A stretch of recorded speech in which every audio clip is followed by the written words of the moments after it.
otetaan se juuri ja siihen lisätään 1,5 litraa kylmää vettä.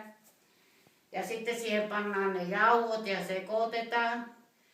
Ja pannaan liina päälle ja annetaan seistä se 12 tai 20, korkeintaan 24 tuntia. Ja sitten toinen päivä, siihen lisätään 0,5 litraa lämmintä vettä. Ja loput jauhot ja taas sekoitetaan se. Ja pannaan taas liina päälle.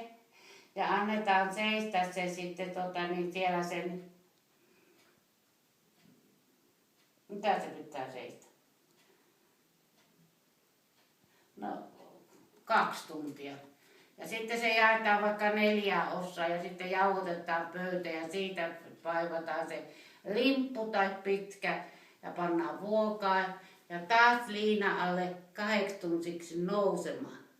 Ja sitten uuniin.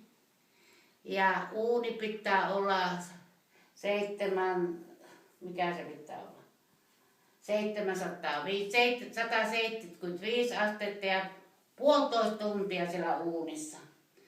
Otetaan sieltä uunista pois. Jos se on siinä vuokassa, niin kaadetaan pellille ja annetaan olla vielä, pannaan takaisin uuniin 0,5 tunniksi.